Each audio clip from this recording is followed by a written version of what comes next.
Very mindful of how we support not only ourselves, teachers, parents, and children.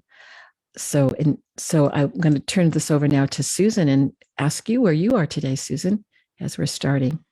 Yeah, I was feeling a little pang as Inez said that because this is my first year not going back to the classroom. I made a decision to go full time into my private practice, but knowing that some of the families from my school will be here in my private practice office and I will be still able to support them. So I remember running that marathon, and so not being a part of it this fall, I can kind of feel that.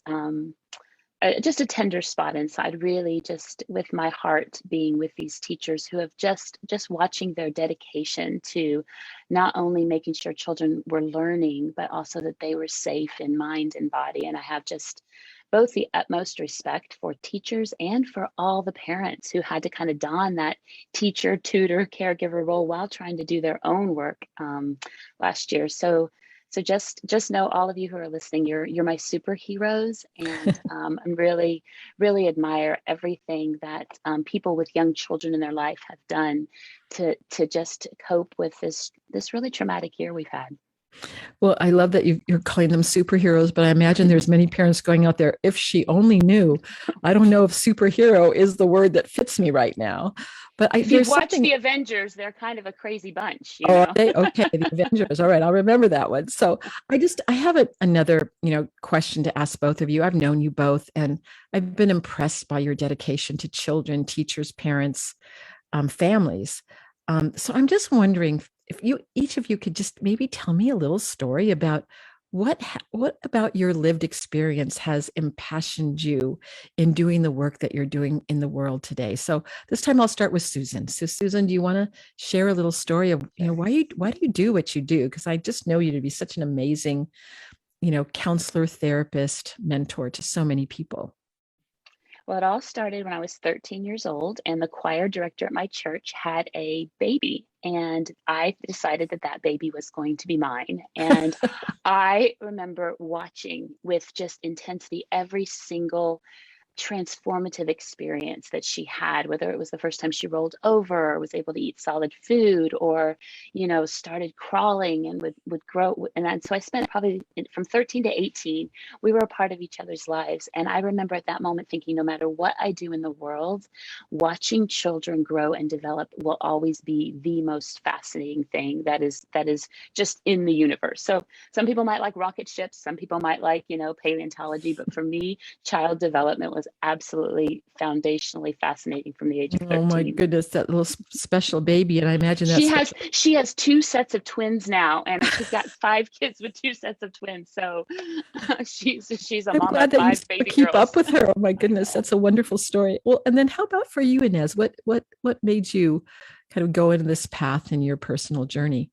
Yeah, so growing up in South Africa, growing up in schooling of corporal punishment, and kids were seen and not heard. Coming to America as an educator, my first school was my first multicultural school because I grew up in segregated schools. I realized very quickly that you don't need to have power over children, that you can actually connect with them and they will feel seen and heard. And so I had to undo all my training as a child here in America, learning that with mutual regard and connection and safety and love, they can be seen and heard. And that just informed my practice, not only as a teacher, but then becoming a therapist to help parents realize they don't have to do what they did when they were raised that way. There are other ways to connect. So that was transformative. Well, and Inez, as you're saying this too, I've just known you to be such a gentle person as you bring forth your caring for individuals. So I didn't know that part of your story. So thank you so much for sharing it with us all. So as we move through, I'm just going to start asking you a few questions, and we're going to take turns. So as school counselors, when we're talking about helping others, just curious about what is helping each of you get through right now. So Inez, I'll start with you this time. Sure. I think for me, what's helping me the most are my resources. A resource is something that brings your nervous system peace, joy, and calm.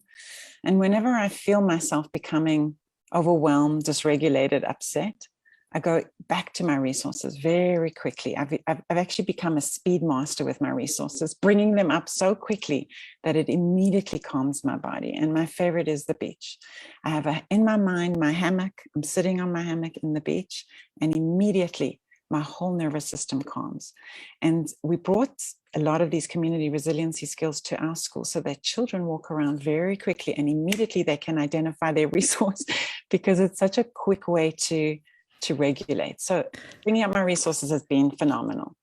Well, I love that, because what we say is what we pay attention to grows. And so you're really growing their well-being, and we're going to be talking about well-being. And so how about for you, Susan? Yes, I'm going to echo a lot of what Inez just said. I keep a mental resource journal, and specifically through this past year, it's been about little stories of resilience that the children and families in my particular scope have shared with me. So like I have a 10-year-old child who learned the CRIM skills, and they were so transformative to him. And when his family took in a foster 3-year-old, he is now determined to teach her all of the skills to help her nervous system cope. I had a teen who had some trauma experience with vaccines, had passed out a couple of times, and she worked through with these skills and was able to get her COVID vaccine without passing out. And so these little stories, when you have a body moment, when you think things are getting really rough, like it is not good out there, and that is true. There are hard things, and they're not dismissing that, but looking at what else is true, and me having these little moments where when I feel, oh, am I making an impact, is what I'm doing just even a small drop in the ocean. These stories, these memories, these remembering when moments, they really kind of infuse just a felt sense of hope into my body, and that gives me energy to do one more hour, one more session, one more phone call, and that's that one step you need to take each day. So I want to let our listeners know that for some, it might be their first time listening to Resiliency Within, is that when they call it CRIM stands for the Community Resiliency Model. It's a set of 6 wellness skills that is actually taught throughout the world.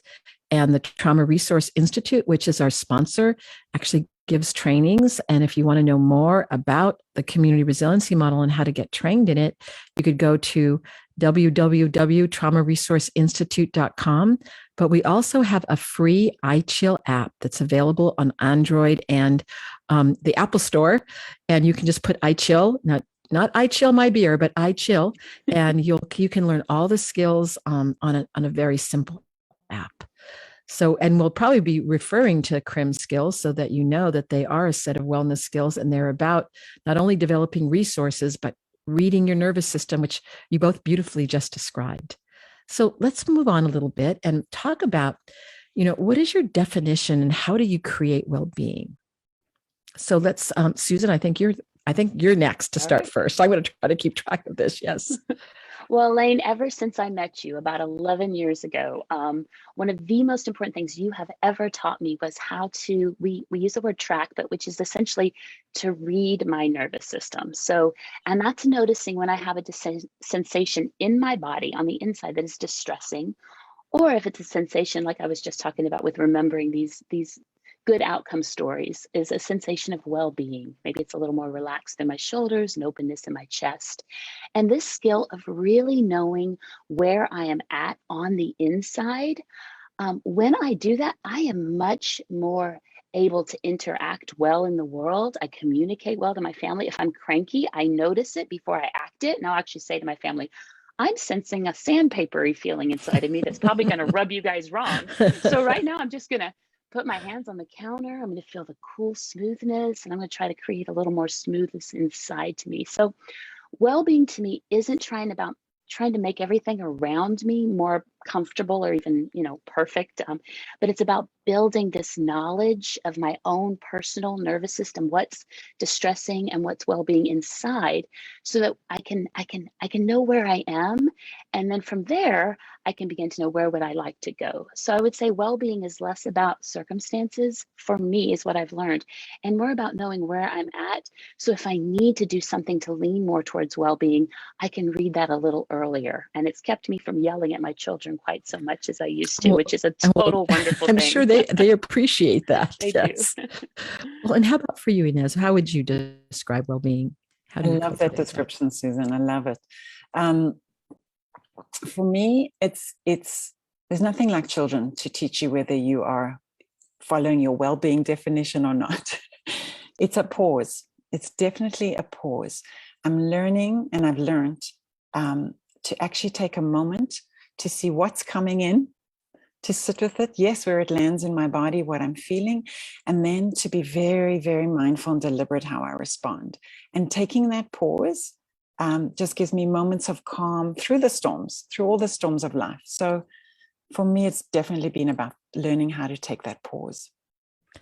So, and I just want to say too that sometimes people call well-being also their resilience. Mm. And I know that there's a lot of discussion about what does resiliency mean, but I think for us, we're talking about a discernment between knowing the difference between sensations of well-being and distress, and knowing that we have the capacity within ourselves to lean into one or the other with intention, because we're really talking about an awareness. That's what I'm really hearing from both of you.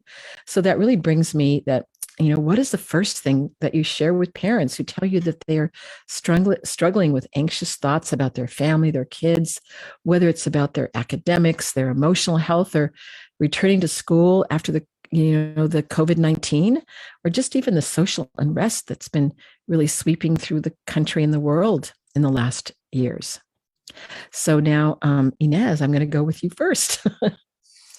Yeah, this has been the number one question on a lot of parents' minds. The first thing I want to tell parents is to really, without inviting parent blame, because we have so much on our shoulders, I really want parents to plug into themselves first, because we know that as therapist Rizma Menachem says, that regulated, settled bodies regulate settled other bodies. And so when we are calm and settled, then we can settle others. And so to first see how they can put on their oxygen mask first, and to really figure out how they can regulate their nervous system, name their emotions, see what sensations are happening for them, and then they can model that for their children. That's number one, because when you are overwhelmed by anxiety and dysregulated, it's very hard to create ease and connection with anyone, never mind your children. So that's the first thing I'd want to do, is to help them. How are you coping? What's getting you through? What are your resources? What else is true for you, before we look at how we can help your child? Well, and as you're saying that, I'm thinking that you're modeling this, both of you, on the show, because we started out with talking about things that help you to get through the times that we're living in. So Susan, over to you. So how would you respond to that question? Yeah, I think one of the most important things for me is to, like, even how Inez started that question, is the idea of reducing parent shame and moving away from this model of anxiety as pathology to activation being biology. So I have my 3 golden words that I always start off with parents. And yes, I love you are the most normal ones. They're not usually what I say to parents when I first meet them. But when they're describing their anxiety, I say these 3 words. I say, well, that makes sense. If you are experiencing physical symptoms in your body, maybe you've just noticed your heart has been beating faster. Sometimes we get sweaty palms, there's agitation, irritability. Well, that makes sense, right? We have been receiving strong messages about what is safe or what is not safe over the last 18 months. And while these sensations are real and they're big, and as Inez and I have talked about, there are skills that can help you move towards less distressing sensations. They make sense. Security and safety, they are the primary drivers of practically everything in our life, right? And when we have this sense, there's a researcher, a psychologist, his name is Stephen Porges, and he's come up with this term. It's called neuroception. And that's sort of the sensation in the back of our minds that something's not quite right, and we feel it as a felt sense in our body. And then our body does exactly what it's supposed to do, and it gets us ready for action, whether that's a fight flight response, or we kind of are the people who sort of tend to possum or kind of go into more of a freeze response. And anxiety is a common part of our humanity. So I just want all parents to know, we want to help you so that it doesn't overwhelm your system, but it is a common human response. In fact, I recently read a study that said 2/3 of people out there, especially kids and teens, are experiencing these symptoms that we call anxiety. So therefore, it's not pathological if it's a common human response. And what we'd like to help you do is help reduce the sense that you're broken and say, what can we do with this information in our body so you're not feeling it in a way that's inhibiting you, but it can be something that can help you figure out, I need to do something to calm my body so that I can be more effective in what this information is telling me to do. So what I'm hearing is that the anxiety actually is kind of like a little signal saying something's going on, right? So, and then if it's a little signal, then how is it directing me in a behavior? Am I doing something maybe that's not the healthiest for myself to reduce the anxiety? Or can there be some skills of well-being that may help you that are organic to help manage that anxiety? So I love that what you're saying. Of course, I think would both know that it's not really about what's wrong with you. It's about how we're designed, how our biology alerts us if there is a danger. So this kind of, and I think what is hard for me, I mean, I'm a grandparent. I have a wonderful almost 5-year-old granddaughter that will be starting kindergarten. And what concerns me, brings me anxiety is the unknown about when she goes to kindergarten. Will she be exposed to this new variant? And even though she's a healthy child, will something happen to her? And I imagine there may be not only grandparents, but a lot of parents and probably teachers that are also not only worried about themselves, but, knowing many teachers, including both of you being teachers, that you have such love for your kids. You don't want anything to happen to them either. So, I think that this next question is that sometimes parents ask, do I need to hide my anxiety for my kids? How to put on a brave face when I'm feeling so worried, which really could be the whole bucket of everyone that deals with a child, including the person who works at the school, who's the administration person in the front desk who greets kids when they come in the morning. So what would you suggest? How should parents have, and caregivers, teachers, have that brave face for kids, or should we do something differently? So let me go up to Inez, since Susan just shared. Sure. The well-known psychiatrist Dan Siegel says, name it to tame it. And then what he means by that is when we're having a sensation in our body, and we can relate to the emotion associated with it, to name it and to tame it is to control it so that it doesn't absorb us, right? To hide what we're feeling, to hide what we're sensing is just going to create more instability and unpredictability. Yes, there is so much unpredictability right now. So looking at things we can control and things we can't control. The things we can control is our well-being. So our sensations of well-being. What does bring us relief? What does regulate us? What does help us to calm ourselves so that we can be in a sense of ease? And then our prefrontal cortex, which is the CEO of our brain, to say, okay, I'm calm now. Now I can go and ask the questions I need to know. Now I can gain the information to relieve the unknown.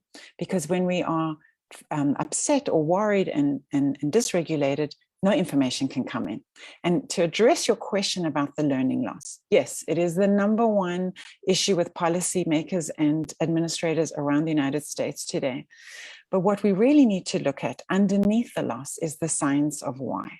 And the more that we can understand why are we dysregulated and overwhelmed in terms of our body, then regulate children, then the prefrontal cortex can be at ease so that they can learn and to alleviate that worry about the lagging skills. So I just want to emphasize this too, is that when we say that we need to name it to tame it, it's not only the cognitive process of saying, oh, I'm anxious, but where does that land in the body, which is really about the sensory system. So I don't want to give the impression that all we have to say is I'm anxious, because many of us have been very anxious and say, I want to stop being anxious, but we still get into those activated states. So both of you are saying it really is not only the naming of it, but the sensing of it. Mm-hmm. And that seems to be one of the keys and the portals to reduce the anxiety. So Susan, I'm going to have you say more about this after our break. I can't believe that we're at break time because it seems like we've only been speaking for 5 minutes. So, but the information that you are both imparting to us is so important. And I think that if we can bring in this nervous system and the education about it, so that it's not only, I think you both have heard me say before, not only what we think, not only what we feel in an emotion, but what we sense, that it can be something that can help parents right now as they're trying to negotiate and turn the volume down on their anxiety and their worry at this moment in time. So when we return from our break, we will continue this lovely discourse with Inez Tiger and Susan Reedy, who will continue to illuminate us on how we can help ourselves as parents. And I'm going to put myself grandparents. I'm sure there's a lot of grandparents that have worries out there too. And further have this discussion as we're getting very close to. I'm just curious, Inez, when do you start school? Your kids are the students come back on the 30th of on the 30th. So we're just talking about oh my goodness, 2.5 weeks away. And so I know that many people are starting within the next week, and many people by September 1st will all be back in school again.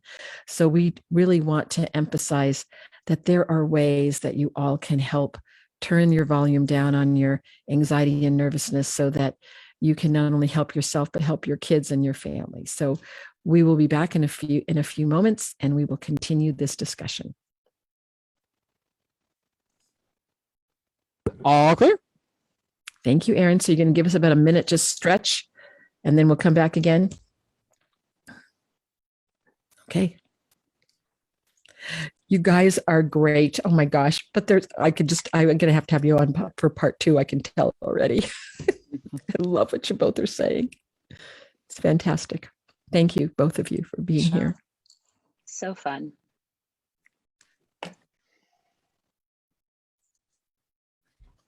So Susan, when we come back, I'll have you go ahead and answer that too about the brave face. I'm going to repeat the question when we come back, since we'll have just a bit of lag time. Okay. So Erin, just let us know when you're ready to go again. Yeah, it's taking a little while for some reason. Okay. Shouldn't be too much longer. Oh, wait, maybe it is done. Okay, that was weird. All right, I guess it is done. Okay. All right, here we go. Final segment. We went 25 minutes on that one, 1 minute early. So I'll tack extra minute on this one. It'll bring us in at 27 minutes. Okay, great. Thanks a lot. You got it. Here we go in 4, 3, 2. This is Elaine Miller-Karras with Resiliency Within, and I'm talking to Inez Tiger and Susan Reedy. They're incredible school counselors that are giving us some tips for parents and others regarding the anxiety that we may be facing as kids are getting ready to go back to school again. So, Susan, I'm going to ask you the same question I asked to Inez before the break, and that is, do I need to hide my anxiety from my kids? How to put on a brave face when I'm feeling so worried? What would you suggest on top of adding to what Inez has shared with us? This is such a good question. We long to give our kids safety. We want to protect our kids. And if we know how yucky it feels on the inside to be so concerned for them, we don't want them to be holding that concern, right? However, trying to put on a face and say, oh, we're all good, it's all good, when you are not all good, doesn't really work with kids. I think the kids can read us better than they read graphic novels. So if you tell them you're good and you're not actually good on the inside, they can tell. This goes back to what I said before, that neuroception, that ability to kind of read what might be happening. You know, if you've ever walked into a room where two people have just been in an argument, even if they get quiet and look at you, that sense you get in your body, because it's like something's going on here, right? So we can also have pleasant neuroception. Maybe you've walked into your auntie's kitchen and she's baking your favorite apple crisp, and it's like, oh, the world is good, right? These are all sensations that happen outside of our consciousness, but they're readable in our bodies. So what I always encourage parents to do is to learn some skills and be very honest with their children. You don't have to tell them exactly what you're nervous about. But if a kid says, Mommy, are you worried? Are you scared? And there's heat in your body, or you're feeling some activation, you know, one of the things I learned to say with my kids is, you know what? I think you're right. I think I'm feeling that stress feeling in my body. Sometimes it's in my tummy. Sometimes my hands get sweaty, and sometimes I feel it in my chest. You are really good at helping me notice what's happening in my body. What do you think are there some things we could do together that could help my body feel a little bit better? And I always knew when I said that out loud to my kids, it reminded me, click, you need to do something to move towards that well-being, right? And when your kids get invited to join you, and they might know some skills like, Mommy, let's get a glass of water and just drink it, okay? Or, Mommy, I like to push up against the wall and I push really, really hard. Will you do it with me? And we both push up against a wall. This is one of what we call our help now skills in the community resiliency model. We usually end up laughing, we're pushing on a wall, we're sipping water. Sometimes we just look out the window and we count different colors that we see. And then they will actually start seeing if your jaw starts relaxing because some of the tension is moving through your body. The kids read that as well. And you can say, you know what? I may still have a lot of things on my mind, but my body does feel better now. And then you're not only being honest with your children, you're being honest with yourself and your own well-being. And they're experiencing this very coherent experience between you and them of what they're reading and what is existing. So I think this is so important. I can remember in times when I was growing up when I knew that there was something happening, but my parent would say, oh no, nothing's happening. Mm-hmm. But so then it makes you start to doubt yourself and the way that you are navigating your own journey through the world. So maybe what I'm thinking is not true, even though I think it's true, right? Mm-hmm. So it's kind of like what we know in our gut. So you're really trying to help parents really embrace that, so that they can also then help their children know that this is part of the lived experience for not only the adult, but the child, which actually goes right to my next question, which, and as you shared two very positive statements as we were getting ready for the show with me, and they are, you want every parent, student, and educator to know their autonomic nervous system well. And that may say, what? The autonomic nervous system? What in the heck is that? We've kind of been talking about it already. And you want co-regulation to be on the front of everyone's mind as they interact with each other in this post-COVID school year, which is a little bit of what you've just said, Susan. So can you, give us some more information about this in terms of how you talk to parents about this? Yeah. I love the way Susan just described. She basically described co-regulation because you can sense what the other person is going through. And so let me think about it this way. When we think about human beings are contagious, as what Susan is saying, part of being a human species is that we regulate one another's bodies because we're wired for connection.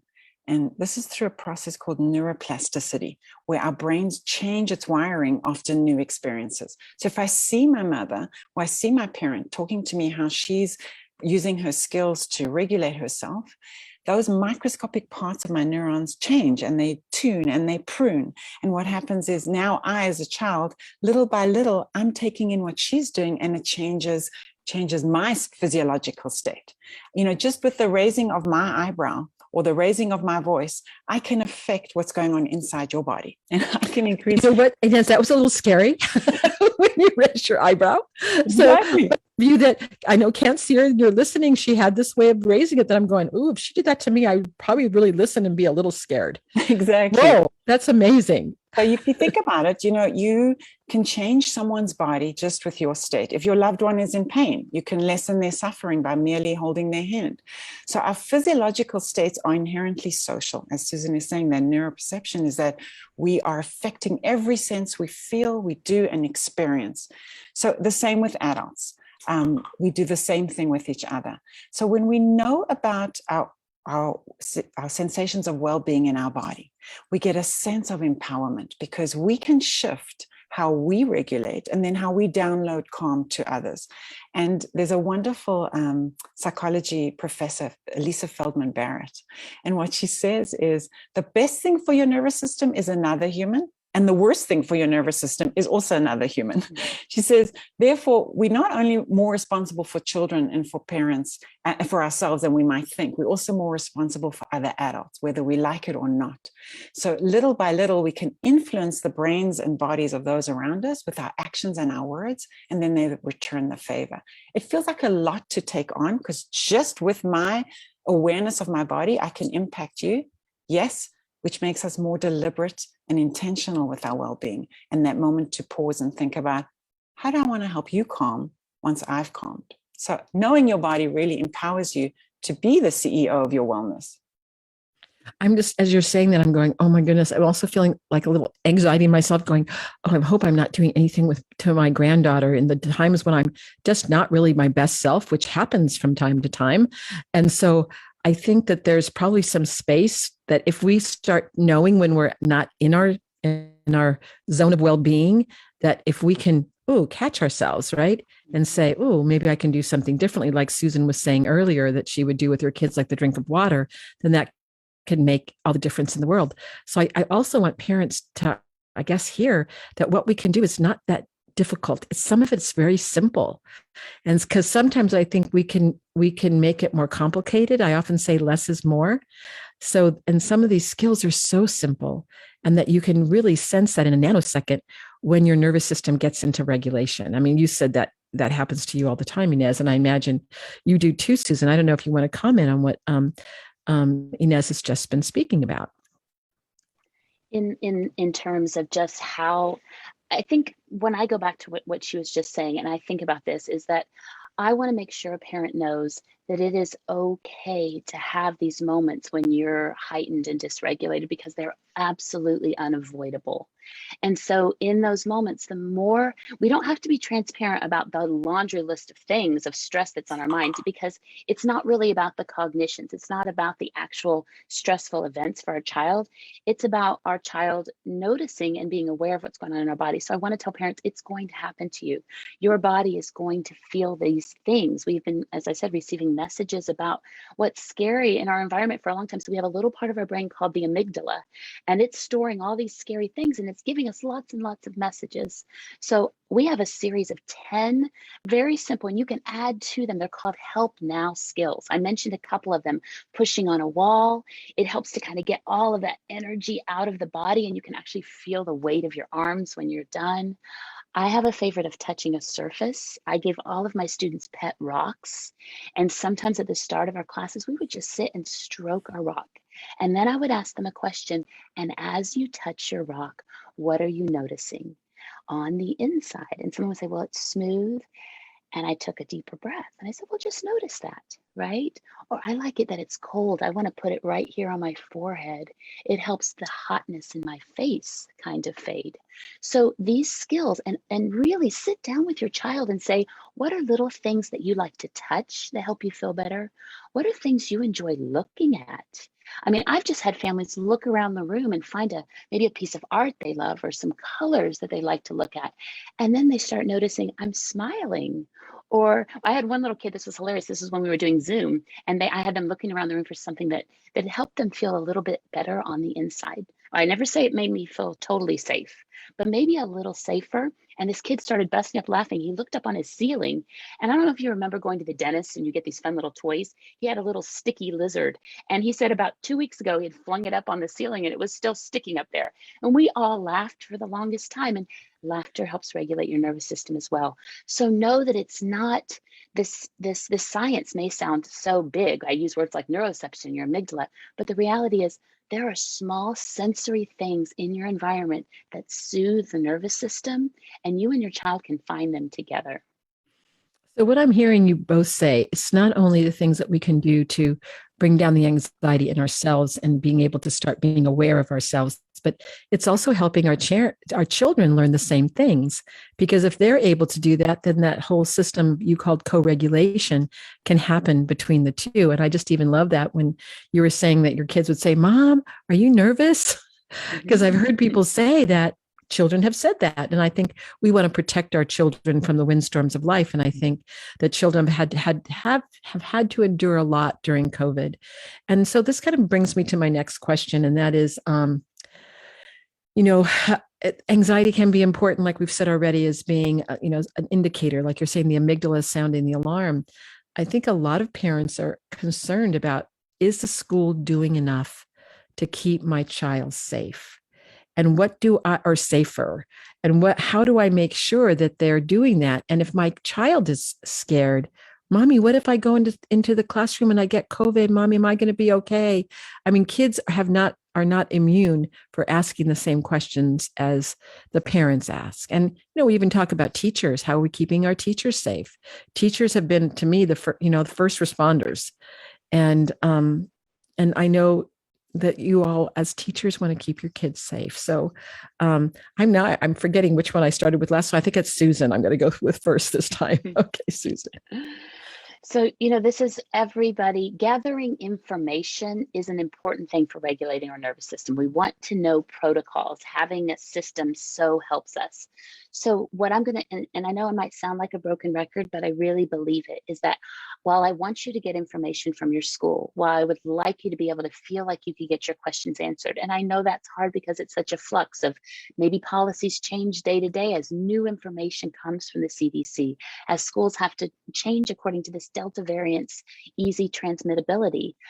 But what I do know is that these, what we call top-down approaches, which are more cognitive, like, well, if I can get all the information and I can know the exact science and I can know exactly what the school day is going to look like, then I will relax. Sometimes that helps, but if our bodies are highly activated, all the information in the world, it doesn't have a chance to absorb. Studies have shown that when you are feeling a lot of stress and anxiety in your body, this is the part of the brain that does kind of your planning, your strategy, your functioning. It sort of diminishes in its ability to work well when there's a lot of stress hormones flooding the system. So I would love for parents to know that getting this information from the school is important, but before you sit down to write your list of questions or maybe to have a conversation with the teacher, you're actually going to get a lot more information when your nervous system is settled. And this is why we teach bottom-up approaches. So doing something that is helping your well-being before you launch into these conversations with the schools, because we can create adversity. I've seen adversity happen in my school where a parent is really upset because their nervous system is in that fight-flight mode, but they come in and they just launch attacks at administrations. And I understand you are doing your mama bear, right? However, you're going to be able to receive the information the school is giving you in a more cognitive way of understanding it when your nervous system is in a more regulated space. So these bottom-up approaches of resourcing, which we talked about, bringing in these memories of well-being, the help now skills, these are all on the iChill app. So doing these skills first, then sit down with your partner or whoever's helping you raise the children, create a list of things that are important for you to know that the school is doing as you send your child back. And you're going to have a much more co-regulated, as we've been talking about, conversation with administration and teachers when your body is in a better place. And that's going to be information your brain can take in and manage a lot better. So thank you so much, Susan. And I'm going to ask you, Inez, to also give your perceptions about this, knowing that you're in a school. And I know there's people that may be anti-vaxxers, vaxxers. I don't want my child to wear a mask. My child needs to wear a mask. I don't want my child in a classroom with someone who's not wearing a mask. I can't even imagine all the noise that happens about this right now. So can you kind of just give us the perspectives that you have on this issue as well? Yeah, I think I love what you said, Susan, is that when we are calm and regulated, we can take in the information. However, and when we don't like what we're hearing and we're upset with the school, it's hard to take that in. It's hard to sit with the difference. And what I tell a lot of parents, I actually had a parent who was exceptionally upset with our policies and protocols. And I said, I tell you what, first of all, let's ground. Before we have this conversation, can we please ground? Because they were so angry. So we grounded, we calmed. And then I said, can you tell me what you do know? Let's start with what you do know. What feels safe right now for you and your family and your child coming to our school, and what's working? What do you not know? What questions do you have about what you don't know? So what can I count on for safety of my child at your school? And what can I not count on? And help me understand that. And I do the same thing with children when they walk in and they're freaking out. Let's calm, first ground or resource, whatever tools we can use. And then what do you know? What can you count on? So regulate the system, because the system is so scared of the unknown. Then let's talk about what questions you have, and let's see how we can figure those out. You know, we are a very diverse community. And even though our school, we follow the CDC guidelines and the science of keeping our children safe, we do have parents who differ with us, and we welcome the difference. We welcome a meaningful dialogue around the difference, but our goal is keeping the kids safe in the best way that we can. So I think for us, it's honoring the differences, but at the same time, what do I know and what do I need to know? You know, there's one question that actually just came to me as you were talking, and we know that there are some children that are fortunate to be healthy and well, and other children have health conditions that put them at greater risk. So they, if you have a parent that has a child with diabetes, for example, or has, chronic asthma, or things that we know could put them at risk, how do you approach talking to them about their concerns? And I'll start with Susan this time. Yes, and that I feel is so, I would hope that most schools, our school was a small enough school that we could actually reach out to the families that were in that situation. If we knew there was a diabetic situation, and just, I think, doing some extra prep work around what this family really needs to make sure that their child stays safe, because they do have autoimmune conditions, so they have things that make them extra. And so, our school, we set up the nurse's office in a very private space that was very open, a large classroom.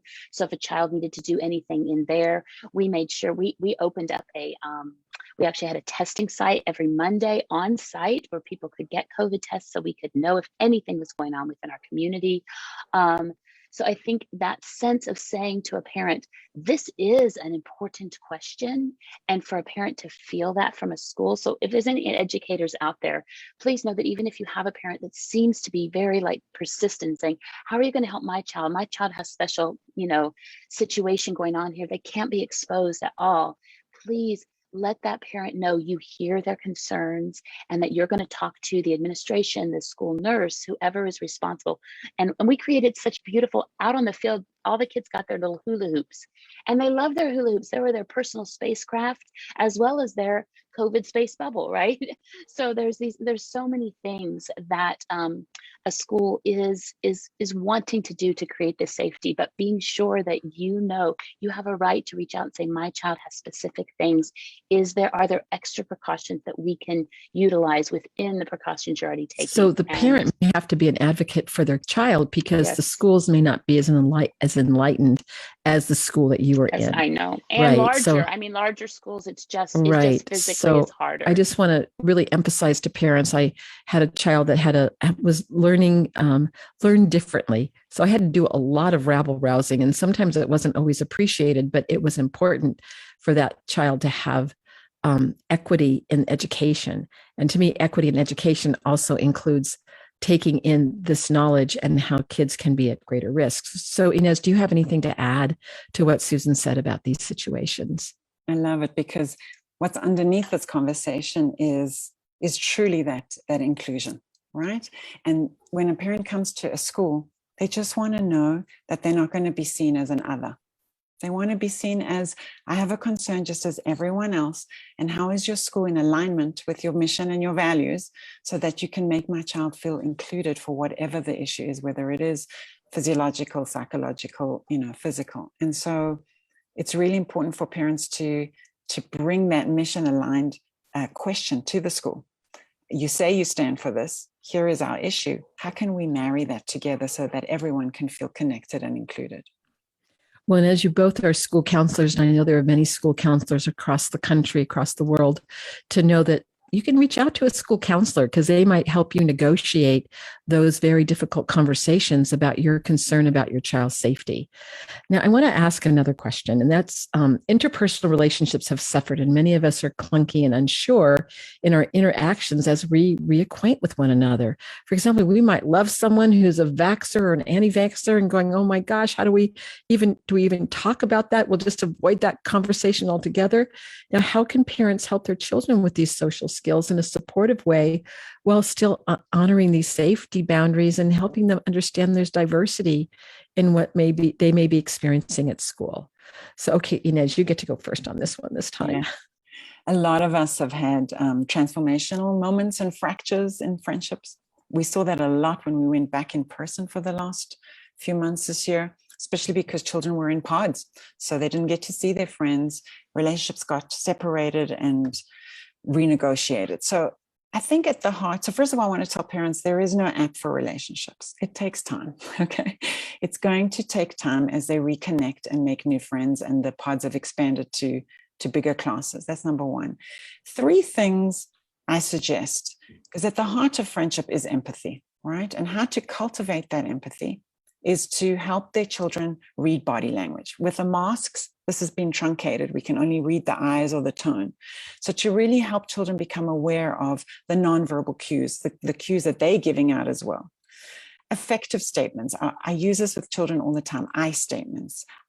So speaking your needs to your friend, what you need versus you, because that reduces the blame, the defensiveness. And what we're asking our children is to take responsibility for their actions through the self-awareness. And then reflective listening. This is a big issue I've found because of COVID and being on Zoom school. Our attention span has gone down to about 3 minutes. So not even, maybe 30 seconds. So really taking time to listen to our children, because often when we're listening to someone, we're so busy thinking of our response, but truly listening, teaching them to listen, and then reflecting back what they're saying. Just those 3 little skills. Of course, there are more social skills for interaction, but that really helps initially as they're making new friends or forging old bonds and reconnecting, really getting to the heart of empathy. Well, it sounds like this is also a good recipe for parents as well. If they're talking to other parents, I can see this kind of being helpful across the line and for teachers. So, Susan, do you have anything that you'd like to add?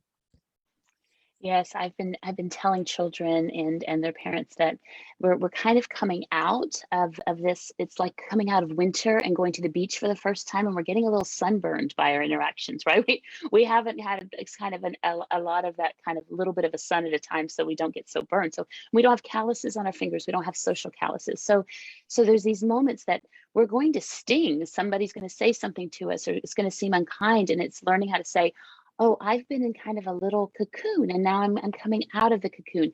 And so how do I begin to build up this kind of sense of, oh, that was a not nice thing that person said, and I can recover, and I can move forward, and I can find someone who I do want to play with. So my favorite word to work with kids with is, how do you be curious? So if someone kind of said something that seemed short or seemed rude to you, how do you kind of say, well, that didn't settle well in my body. I didn't like it.